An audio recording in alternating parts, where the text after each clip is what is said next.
সারদাতে চুরি করেছে নির্লজ্জ বেহায়া একটা রাজনৈতিক দল মুখপাত্র করে ওই সুরের বাচ্চাকে বসিয়ে রেখেছে আর তার ভাষণ শুনবো, তার ভাষণ। ওটা পশ্চিমবঙ্গের 14 লাখ বামপন্থীকে জেলের গড়াদের পিছনে পুড়ে দিলেও তামান্নাদের দাবিদের ইনসাফের দাবিতে আমাদের আন্দোলন কোনোদিন খাটো হবে না, এই লড়াই চলবে। আগামীকাল থেকে এই জেলাতে বসছে যুবরা। আচ্ছা আমি গাড়োয়াল না কি নাম বলছে, ওর কি নাম? হ্যাঁ গাওয়াল আনোয়ার কালু, ঠিক বলছি না? পটলের ছেলে, ঠিক বলেছি না? ফকরের ছেলে, ঠিক বলছি না?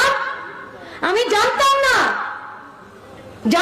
আমি 23 তারিখ সন্ধ্যাবেলা এই পলাশীর ওই পুলিশ স্টেশনটার ভেতরে যখন ওই জড় পদার্থ অপদার্থ বেহায়া পুলিশগুলোর সামনে দাঁড়িয়েছিলাম তো তামান্নার মা এই নামগুলো গড়গড় করে বলছিল আর পুলিশ বলছে জানেনই তো আমাদের কাজের সীমাবদ্ধতা আছে।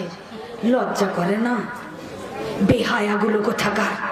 আমাদের পয়সায় খাচ্ছ, আমাদের পয়সায় পড়ছো আর ময়ান্দিটা বউ উদ্ধার করতে তোমার বাপের পেটে বাঁচছে।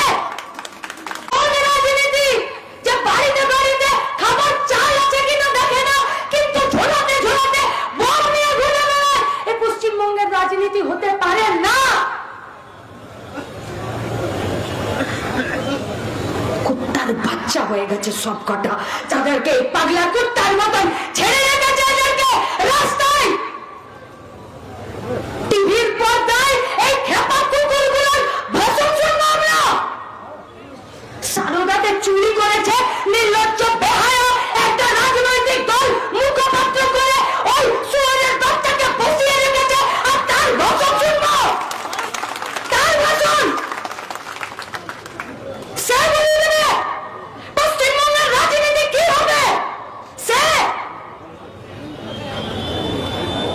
কোথায় গেল? এখানকার এমএলএ কোথায় গেল? আরে তুমি এমএলএ হও, তুমি রাজনীতি করো, তার আগে তুমি একটা মেয়ে, কেন তোমার বুকে সৎ সাহস হচ্ছে না তামান্নার মায়ের মুখের সামনে দাঁড়াতে? তোমার অন্তরাত্মা তোমাকে বাধা দিচ্ছে। তোমাকে চ্যালেঞ্জ করলাম, তুমি মোলান্দি গায়ে তুমি পা দিতে পারবে না যতই তুমি জিতে যাও। পারবে না, তুমি দিতে পারবে না পা।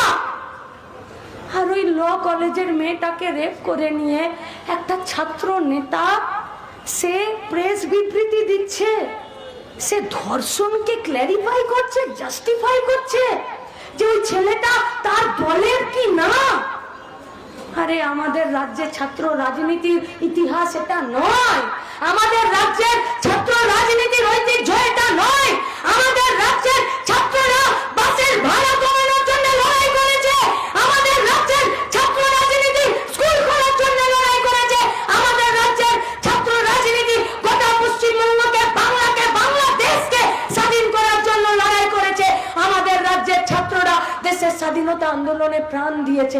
আমাদের রাজ্যের ছাত্ররা প্রেসের সামনে বসে কেন ধর্ষণ আর ধর্ষক আমার দলের কিনা সেটাকে কোনোদিন জাস্টিফাই করেনি।